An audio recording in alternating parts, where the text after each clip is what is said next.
detik saking ajali ing dalem sepun niki.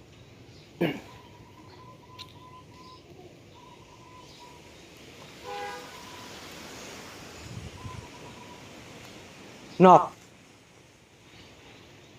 kakang sing metu sinok ning pinggir dalan nalika motor sinok kentekan bensin.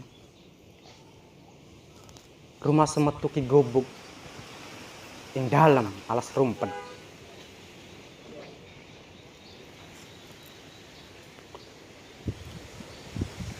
Urup-urup seider dalan sampun kier. Aspalnya ken rubet. Wulan dados cahaya kang den karepaken. Lintang-lintang ngajuar ing seluhure langit.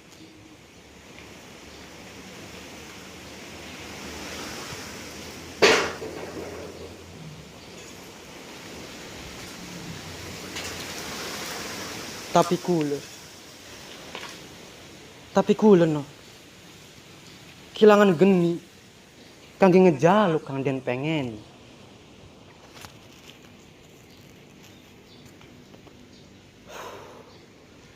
Nok,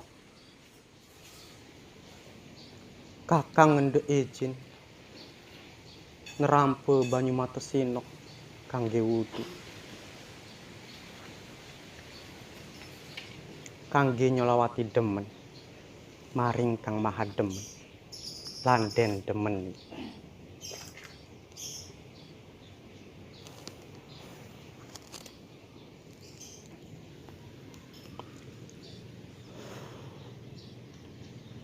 Awak lan sedanten dunia kakang. Beciki diengge sepripun bang jani sinok kangge ibadah.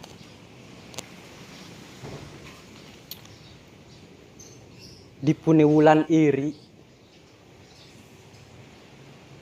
lan srengenge nyakin menyor urup-urube.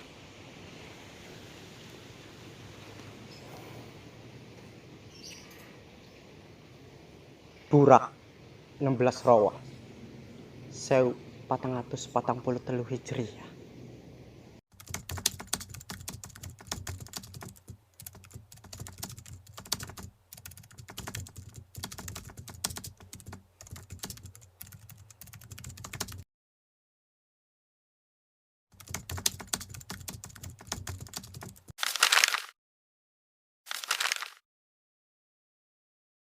Assalamualaikum warahmatullahi wabarakatuh. Selamat malam dulur-dulur Ngewiak dimanapun berada. Senang sekali rasanya berjumpa bersama saya, Anggun Tirtarani, dan rekan saya, Lukmanul Hakim. Kami adalah Anggun dan Lukman yang akan menemani malam minggu saudara sekalian dalam acara Malam Anugerah Ngewiak Volume 1 periode Agustus 2021 sampai Februari 2022. Nah, bagi saudara yang karyanya ingin dimuat di portal kami, langsung saja kirimkan naskah saudara ke redaksi ngewiak@gmail.com atau bisa klik di bawah ini. Ini, pokoknya keren deh. Oke. Ngomongin tentang Malam Anugerah Ngewiak, kira-kira apa aja isinya ya? Wah, tentu saja bakal banyak sekali acara yang seru. Mulai dari ada penampilan teater, pembacaan puisi, serta musikalisasi puisi yang akan disuguhkan oleh tim redaksi Ngewiak yang berkolaborasi dengan komunitas menulis spontan Tirtayasa atau komentar. Selain itu juga bakal ada penyampaian pertanggungjawaban kurator dan pengumuman 5 karya terpilih dan 1 karya terbaik dari kelima karya tersebut. Dan yang paling serunya lagi, bakal ada hadiah sebesar Rp500.000 bagi penulis yang menyandang gelar karya terbaik tentunya. Keren juga ya Teh. Iya, selain itu juga karya terpilih dan karya 1 terbaik itu tentunya akan dibukukan. Luar biasa memang Ngewiak. Langsung saja mungkin akan ada penyampaian dari pemimpin redaksi Ngewiak, yakni Kang Sul Ihsan. Kami persilahkan. Assalamualaikum warahmatullahi wabarakatuh. Selamat malam teman-teman ngewiak.com. Salam sejahtera untuk kita semua. semoga kita selalu diberikan lindungan dan keberkahan dari Allah Subhanahu wa Ta'ala. Saya selaku pemimpin redaksi ngewiak.com mengucapkan banyak terima kasih kepada para penulis yang terlibat dalam pemuatan karya di ngewiak.com. Ngewiak.com sendiri merupakan media digital yang mengarsip tulisan-tulisan sastra maupun non-sastra yang mulai berdiri pada bulan Agustus tahun 2021. Dalam perjalanannya, kami sudah sampai di 6 bulan pertama dan kami masih belum bisa memberikan apresiasi kepada para penulis yang karyanya dimuat di laman kami, sehingga akhirnya kami membuat sebuah format baru di mana kami bisa mengapresiasi para penulis dan tetap memberikan tempat yang tepat pada penulis yang karyanya pernah dimuat di ngewiak.com. Dengan bangga, kami menyelenggarakan Malam Anugerah Ngewiak Volume 1 dengan tajuk yang tertulis yang abadi. Ajang ini merupakan penganugerahan bagi para penulis yang karyanya pernah dimuat di ngewiak.com pada periode Agustus 2021 sampai dengan Februari 2022. Dalam hal ini, kami bekerja sama dengan para kurator yang kompeten dalam bidangnya masing-masing untuk memilih 5 karya terpilih dan 1 karya terbaik dari 5 karya terpilih tersebut. Dengan itu, saya pribadi mengucapkan selamat kepada para penulis yang karyanya terpilih dan terbaik, yang nantinya karya tersebut akan tergabung dalam antologi buku kumpulan karya terpilih Ngewiak Volume 1. Barangkali itu saja yang bisa saya sampaikan. Sampai bertemu kembali di Malam Anugerah Ngewiak Volume kedua.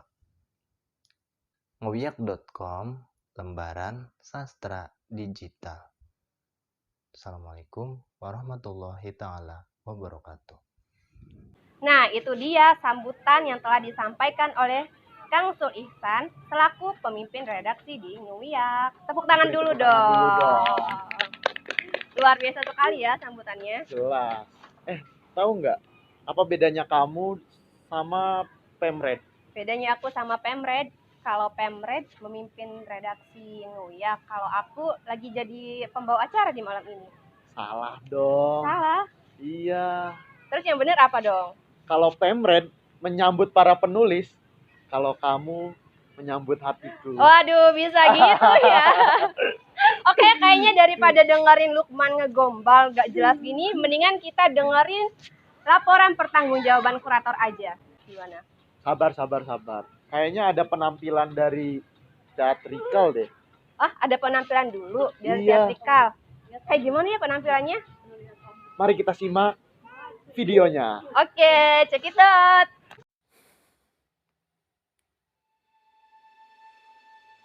Mak, bukan maut yang menggetarkan hatiku, tetapi hidup yang tidak hidup karena kehilangan daya dan kehilangan fitrahnya.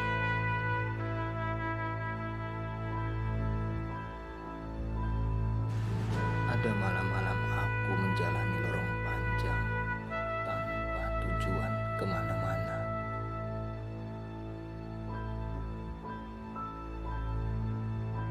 Hawa dingin masuk ke badanku yang hampa, padahal angin tidak ada. Bintang-bintang menjadi kunang-kunang yang lebih menekankan kehadiran kegelapan. Tidak ada pikiran, tidak ada perasaan, tidak ada suatu apa.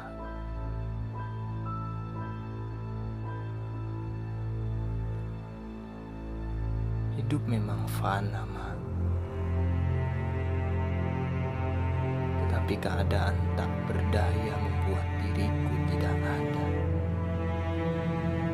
Kadang-kadang aku merasa terbuang ke belantara, dijauhi ayah bunda dan ditolak para tetangga. Atau aku terlantar di pasar, aku bicara tetapi orang-orang tidak mendengar. Mereka merobek-robek buku dan menertawakan cita-cita. Aku marah, aku takut, aku gemetar, namun gagal menyusun bahasa.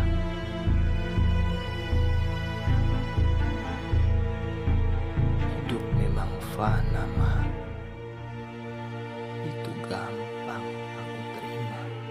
Tetapi duduk memeluk lutut sendirian di savana membuat hidupku tak ada harganya. Kadang-kadang aku merasa ditarik-tarik orang ke sana kemari, mulut berbusa sekedar karena tertawa. Hidup cemara oleh basa-basi dan orang-orang mengisi waktu dengan pertengkaran edan yang tanpa persoalan. Atau percintaan tanpa asmara dan senggama yang tidak selesai.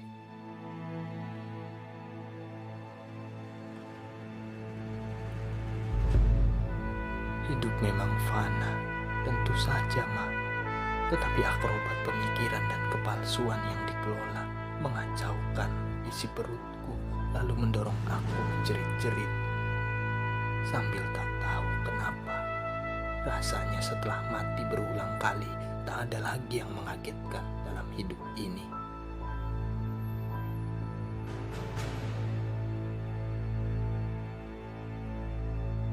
Tetapi, Ma, setiap kali menyadari adanya kamu di dalam hidupku, aku merasa jalannya arus darah di sekujur tubuhku. Kelenjar-kelenjarku bekerja, sukmaku bernyanyi, dunia hadir, cicak di tembok berbunyi, tukang kebun kedengaran berbicara pada putranya. Hidup menjadi nyata, fitrahku kembali.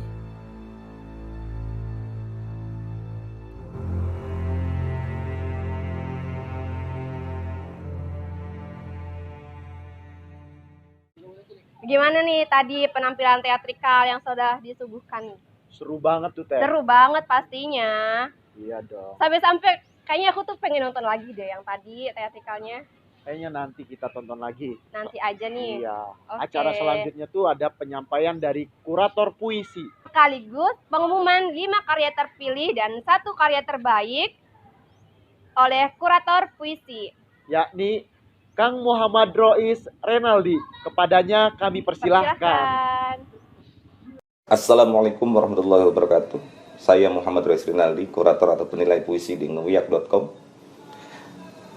Selamat untuk teman-teman ngewiak.com karena sudah melaksanakan sebuah program penganugerahan yang tentunya dapat memberikan warna tersendiri dalam tumbuh kembang kesusastraan Indonesia, dan ini sesuatu yang layak diapresiasi.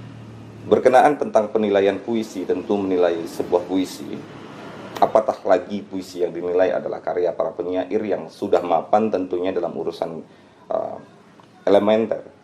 Hal-hal yang bersifat elementer bukan perkara mudah karena ya kita bisa berada pada perspektif yang berbeda dan pemahaman yang berbeda tentang apa dan bagaimana penciptaan puisi. Meski demikian, sebagai kurator atau penilai, saya mesti menyampaikan hal ihwal penilaian yang saya lakukan. Pertama, saya mengambil apa yang dinyatakan oleh Hairil Anwar, puisi yang menjadi adalah dunia yang utuh. Dunia yang utuh, sepemahaman saya, adalah sesuatu yang betul-betul identik, otentik, memiliki warna, memiliki bentuk, memiliki gayanya sendiri, sehingga kita tidak dapat menemukan dunia itu di puisi yang lain. Dengan kata lain, satu puisi dengan puisi yang lain adalah dunia dan dunia yang berbeda. Ini berkaitan juga dengan apa yang kita pahami tentang penciptaan puisi. Penciptaan puisi itu berkenaan dengan invensi. Kita sama-sama tahu bahwa invensi itu serapan atau dari bahasa Inggris yang artinya penemuan. Penemuan dalam penciptaan puisi itu tidak sama dengan discovery. Penemuan semisal penemuan Amerika oleh Columbus, terlepas bagaimana sejarah dalam perdebatan penemuan itu, karena penemuan yang disebut dalam bahasa Inggris discovery adalah penemuan menemukan sesuatu yang telah ada. Tetapi invensi atau penemuan dalam bahasa Inggrisnya invention adalah penemuan dari sesuatu yang tiada menjadi sesuatu yang ada.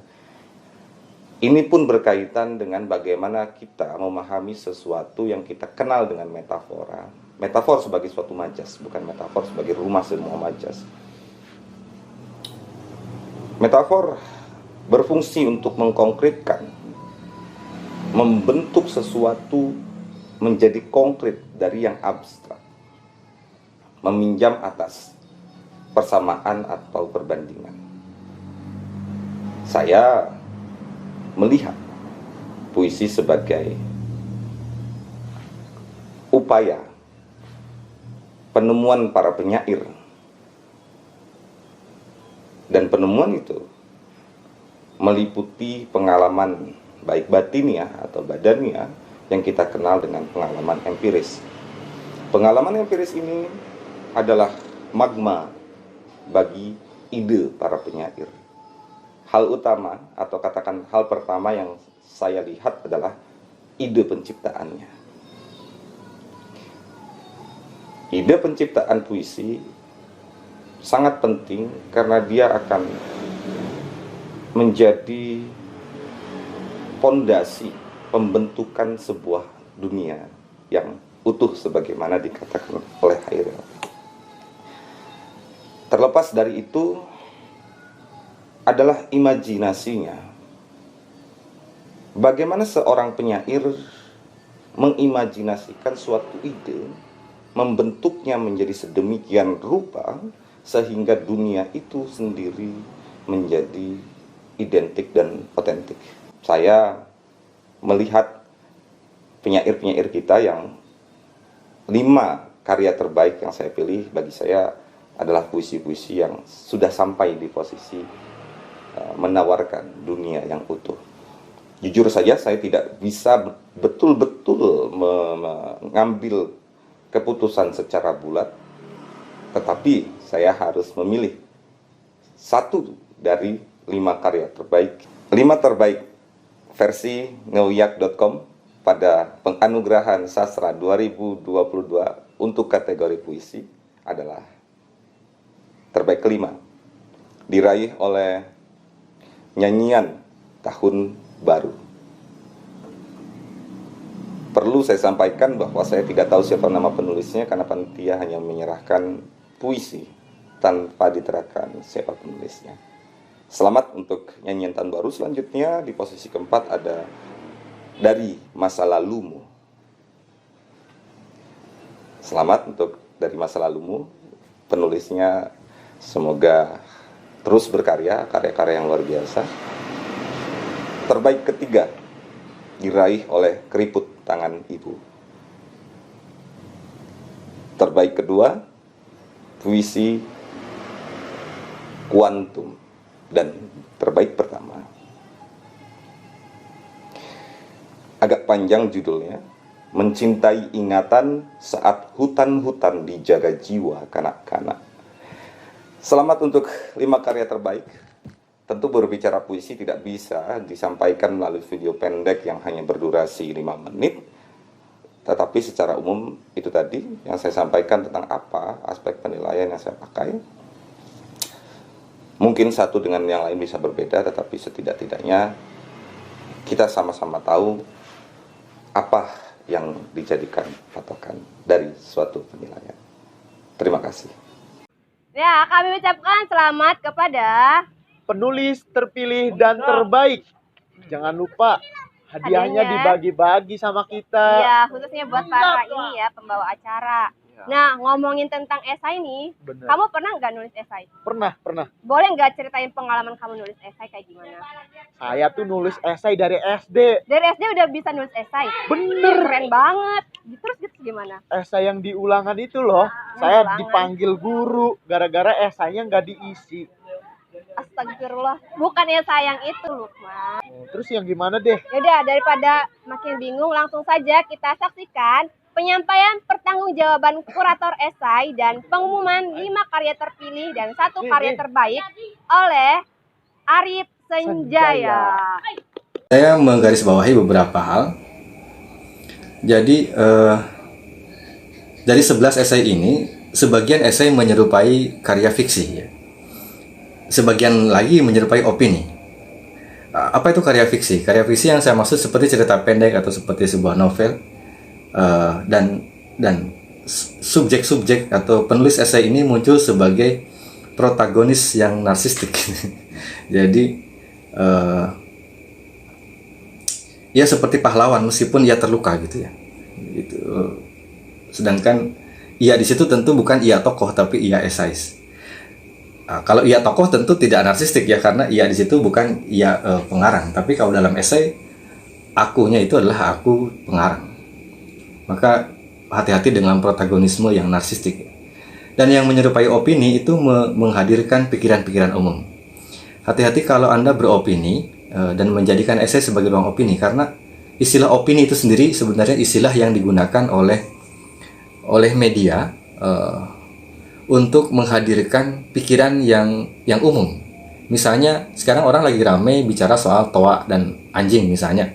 Lalu Anda ikut serta bicara soal itu. Biasanya itu ada rubrik opini sehingga orang-orang diberi ruang untuk bicara tentang masalah tersebut. Itu masalah-masalah yang sedang aktual.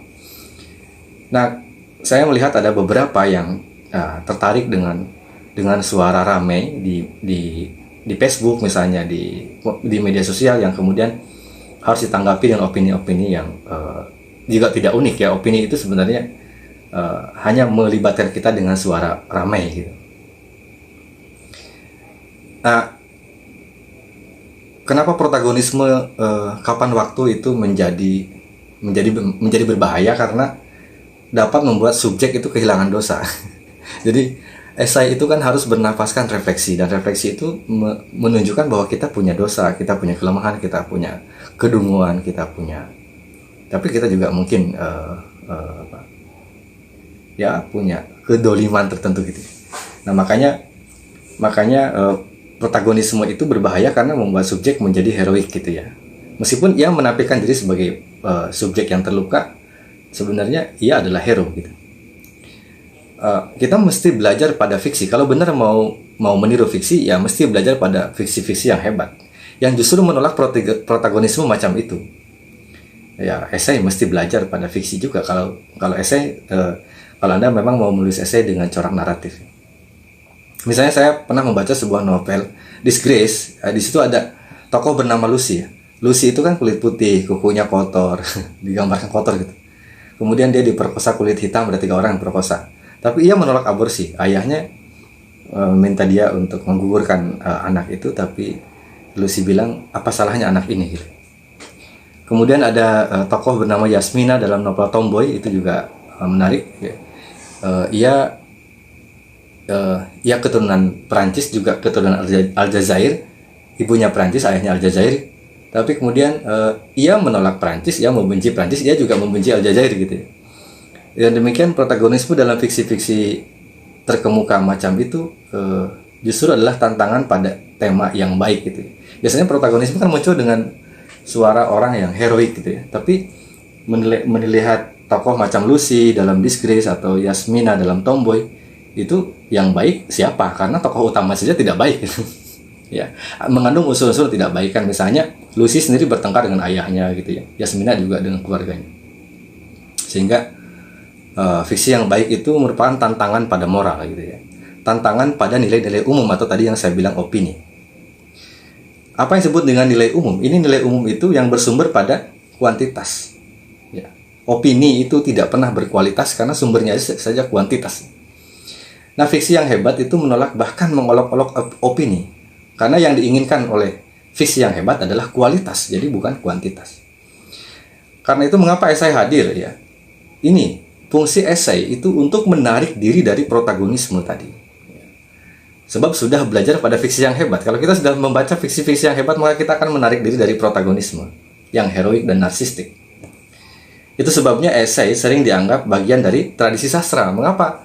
Mengapa esai sering disebut tradisi sastra? Ya, ini esai yang memang tidak protagonistik gitu.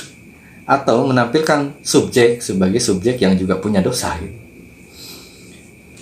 Nah, contoh misalnya siapa? Maria Vargas Llosa itu kan juga tidak mengajari para penulis muda bagaimana cara menulis novel. Ia juga punya momen untuk merenungkan kelemahan dan keterbatasan dirinya gitu. Selalu ada momen dia untuk merefleksi diri. Jadi dia bukan orang yang hebat gitu ya. Jadi untuk tampil sebagai orang hebat, justru dia tampil sebagai orang yang tidak hebat, bahkan serba hati-hati. Atau saya ulangi lagi. Jadi mengapa esai hadir? Berikutnya tentu tadi menarik diri dari protagonisme. Esai kemudian juga bisa kita pahami sebagai cara untuk menandingi opini, ya. Sebab opini itu suara riuh, sejenis tawuran tanpa jagoan utama. Saya berterima kasih nih kepada Wahyu Arya yang mengatakan bahwa dalam satu diskusi di rumah saya, media sosial itu ya tak lebih dari sebuah tawuran. Saya kira ya iya betul gitu, tawuran. Makanya saya gunakan istilah ini untuk menandingi opini, ya, esai itu. Sebab opini adalah suara riuh, sejenis tawuran tanpa jagoan utama. Ya. Kalau kita mau menulis esai lalu menjadi opini, ya kita seperti ingin jadi jagoan, tapi sebenarnya kita ada dalam keriuhan. Itu sebabnya esai sering dianggap seperti refleksi. Bahkan kadang-kadang berlebihan ini. Orang-orang yang tidak tahu filsafat mengatakan esai itu filosofis. Memang banyak buku-buku esai itu ditulis dengan gaya banyak buku-buku filsafat. Dan hampir semua buku filsafat dari filosof itu dikarang dengan corak esai. Makanya kalau mau belajar esai yang baik, ya belajarlah pada buku-buku filsafat. Contoh misalnya Meditation karya René Descartes itu jelas esai, semuanya esai. Dan esai menunjukkan pikiran-pikiran subjek René Descartes, dan dia tidak narsis sama sekali gitu ya.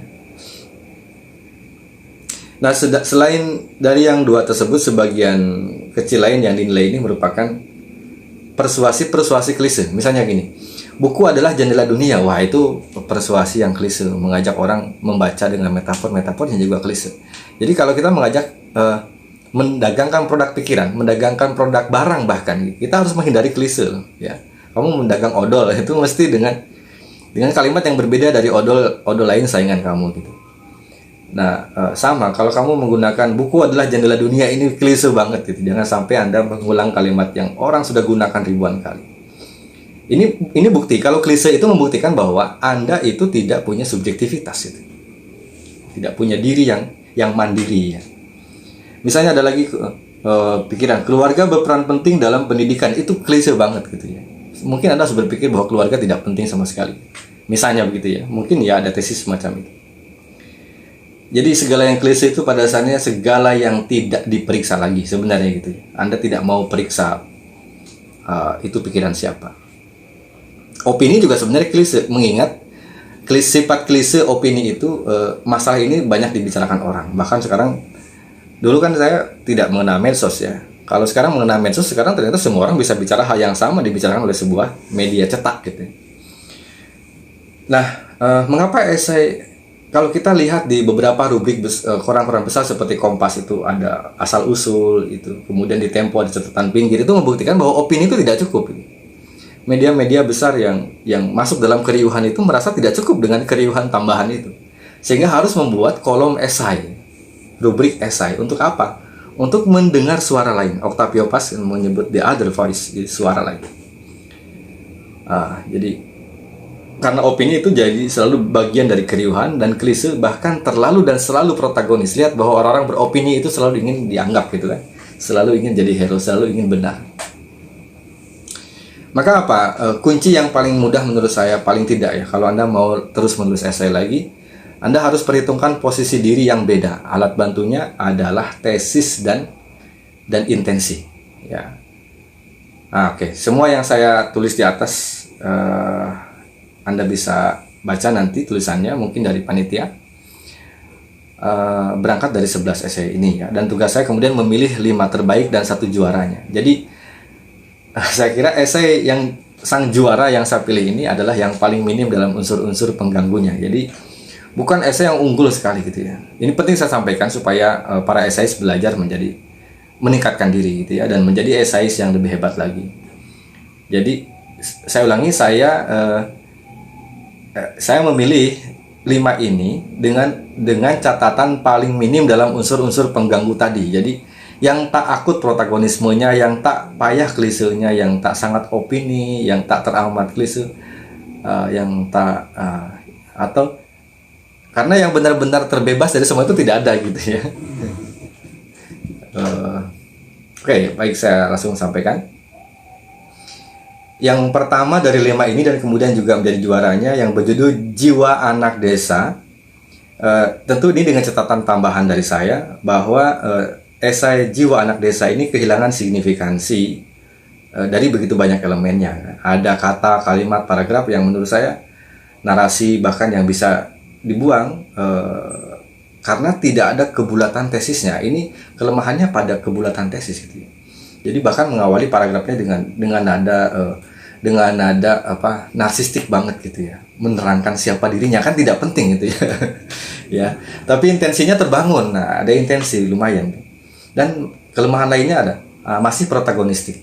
Kemudian berusaha untuk menyamarkan opini. Nah, ini bagus ya, sehingga jauh dari opini dan suara riuh itu, tapi mengandung klise. Jadi narsisme dan cara berpikir orang kampung atau menempatkan diri sebagai orang desa itu cenderung menjebak kita pada klise. Tapi dibanding yang lain tentu ini layak jadi juaranya ya. Berturut-turut berikutnya ditulis berdasarkan urutan yang baik hingga yang lumayan gitu ya. Yang kedua sampai yang 5 itu yang baik dan yang lumayan. Yang kedua itu judulnya Eksperimen, persinggahan sejenak dalam proses kreatif. Nah, ini esai yang berusaha komprehensif, layak disebut esai akademik. Ya, esai boleh bercorak akademik, boleh bercorak fiksi tadi. Kelemahannya adalah ia kehilangan posisi diri, tak punya daya subjektif. Tapi tesisnya hampir jelas. Intensi tidak diperlukan karena aroma akademik. Jadi, ini karena terlalu akademik akhirnya intensi subjektivitasnya hilang. Yang ketiga, Jalan Lain Bekerja, judulnya ini menarik. Judulnya menantang ya. Coba kita bandingkan dengan yang pertama. Jiwa Anak Desa tidak menarik. 2, Eksperimen persinggahan sejenak dalam proses kreatif, ini terlalu akademik. Tapi yang ketiga itu Jalan Lain Bekerja, judulnya unik. Judulnya menantang. Cara tuturnya mulai menemukan khas, artinya dia belum khas, tapi mulai menemukan khas. Tapi kehilangan tesis, tidak jelas mau apa. Tapi juga berusaha memasuki intensi. Dan berusaha jauh dari riuh. Ya, berusaha menghindari klise, ada usaha-usaha ini. Yang keempat, stereotip, pisau pembelah budayamu juga budayaku. Ya, jadi judul sudah ketebak, ini akan bicara soal cara berpikir stereotip. Ya, ini mengandung opini, berusaha kreatif dengan membangun narasi, mencari contoh tapi klise, contoh-contohnya tak punya daya tawar dan nalar dengan teori-teori yang dipakainya. Jadi ada teori yang dipakai, tapi tidak ada daya tawar dan nalar ya. Menjadi esais itu justru harus punya daya dialogis, dialektika dengan sumber yang dipakai. Yang kelima, dari Don Quixote sampai Anissa Hasibuan. Awalnya menarik meski sudah klise karena Don Quixote, begitu juga. Ya, harus hati-hati Anda. Kalau bicara Don Quixote itu riuh sekali orang bicara Don Quixote, dan dia harus punya posisi yang berbeda. Anissa Hasibuan ini kasus yang pernah ramai. Ini ya awalnya menarik meski sudah klise, tapi berusaha mencari hubungan dengan realitas yang riuh ya, kasus Anissa ini. Jadi Don Quixote itu kemudian berusaha disambungkan dengan kasus Anissa. Ini adalah usaha yang baik dan banyak esais juga melakukan hal itu. Tapi lantas terjebak dengan opini. Nah, ini kelemahannya ya, rusaknya. Lalu kehilangan tesis utamanya apa? Saya kehilangan jejak membaca esai tersebut. Nah, saya kira demikian. Semoga obrolan ini menjadi api kecil yang menyalakan percakapan kita, terutama di batin para esais yang bisa menyimak suara saya, video saya.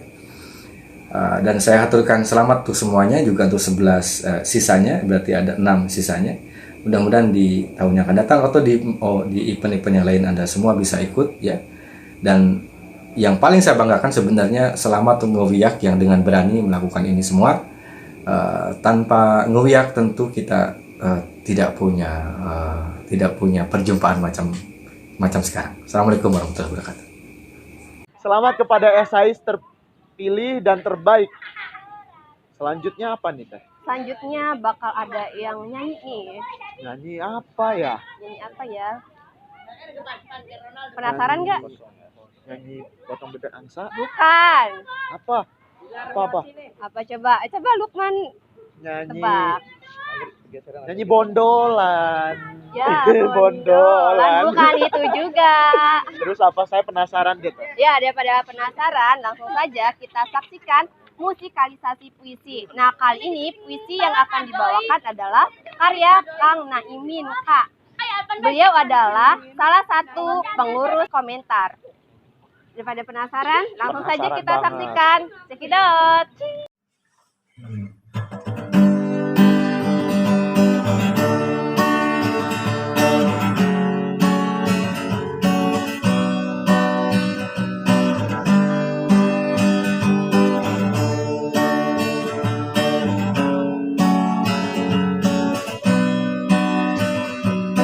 Dari semuanya, dari segalanya, kita pun kembali ke tiada, sebab hidup sekadar mencatat sejarah saja.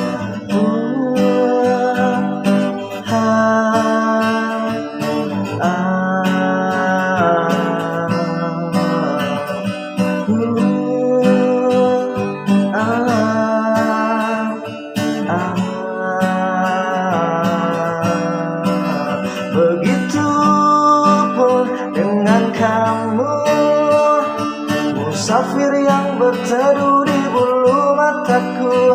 Ketika hujan berhenti, kau pun pergi lagi. Begitupun dengan kamu, musafir yang berteduh di bulu mataku. Ketika hujan berhenti, kau pun pergi lagi.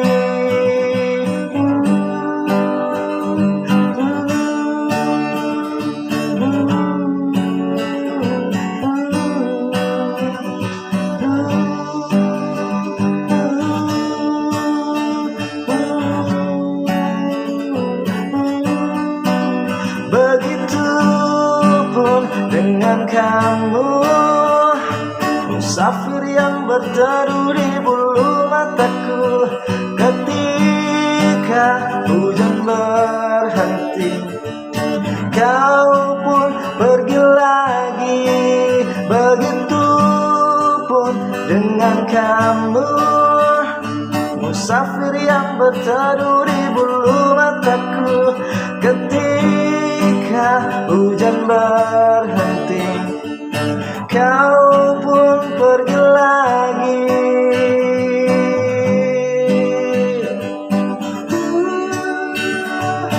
Kau pun pergi lagi.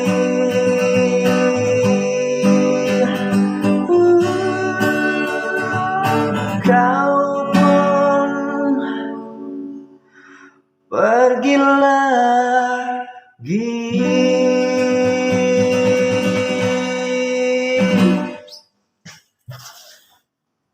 Gimana tadi penampilan musikalisasi puisinya? Keren banget pastinya, apalagi alunan gitarnya menusuk ke relung hati yang paling dalam. Kayaknya yang nyanyinya tuh mirip band terkenal, Siapa tuh?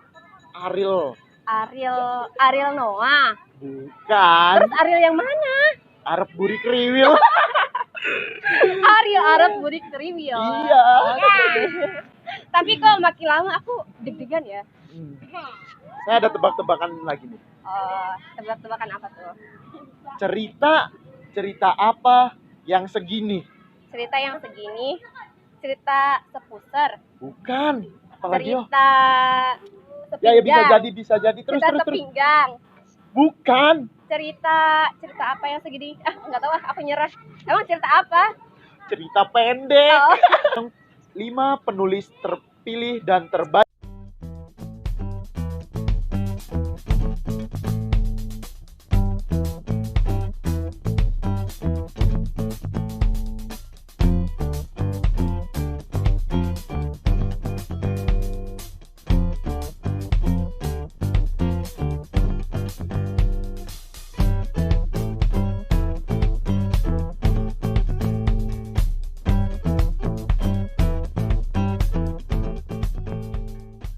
Ya, kami ucapkan kepada cerpenis terpilih dan terbaik tentunya. Gak kerasa ya, kita dari sana ke sini dan ke sini udah menemani teman-teman penulis hebat. Iya, ditambah tadi juga udah banyak sekali penampilan yang luar biasa ya. Udah ada teatrikal, ada juga musikalisasi puisi yang sangat syahdu sekali. Dan kita udah banyak menemani. Kita kayaknya Waktunya untuk rebahan, rebahan. minum kopi ala anak indie, dan apa lagi ya? Dan kita juga harus menulis. Dan tentunya. menulis. Selamat berkarya ya untuk Selamat para penulis berkarya. di luar sana. Sampai jumpa lagi. Saya Lukmanul Hakim. Dan saya Anggun Tiotarani. Sampai jumpa di Malam Anugerah Nuyak Nguyak Volume 2. 2. Nah, jangan di skip dulu dong, karena setelah ini ada penampilan baca puisi. puisi. Saya akhiri. Wassalamualaikum warahmatullahi wabarakatuh.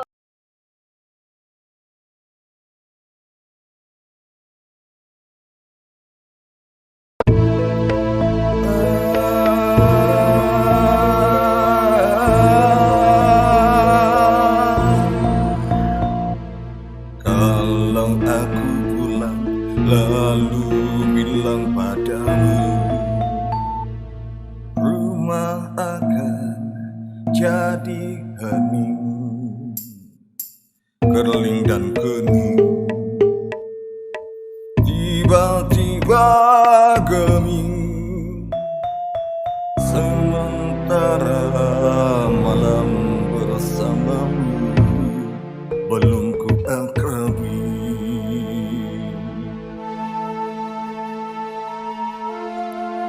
Bantu aku, Mak, bantu aku mengambil sorban hijau di lemari Abah untuk kutangkupkan di pasi wajahku sebelum kurapal mantra memesan pelukan kepada angin sakral serakah yang merampas suara-suara adalah duka tak terduga. Aku tahu kau sedang menggamit-gamit damar dan doa. Aku tahu kau menantiku pada sebuah pintu. Tetapi kita terlalu lama kehilangan kata-kata. Jarak yang durjana membuatku terlontar sebegini jauh.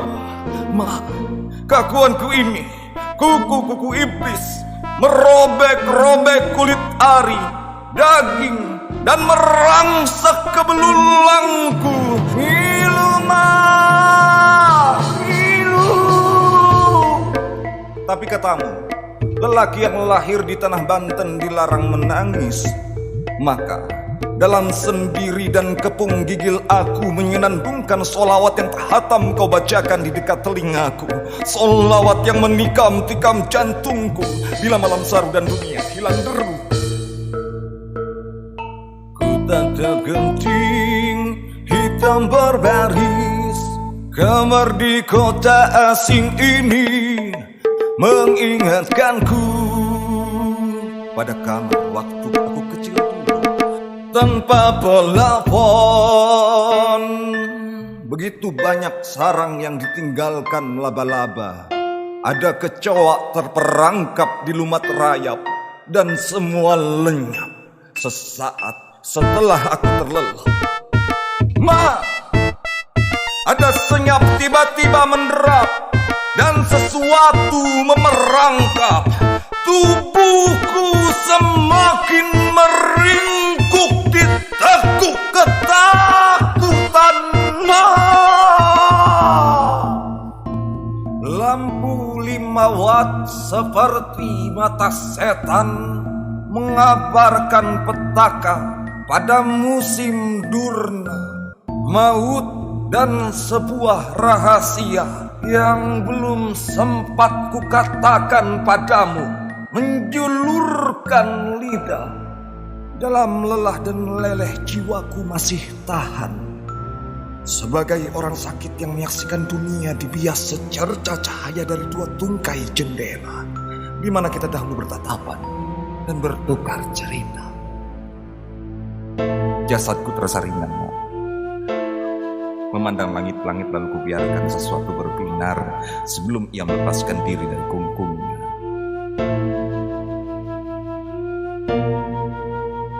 Ma, bukankah engkau pernah berkata, seorang lelaki lahir sebagai kesatria menghadapi luka dan derita sebuah dunia?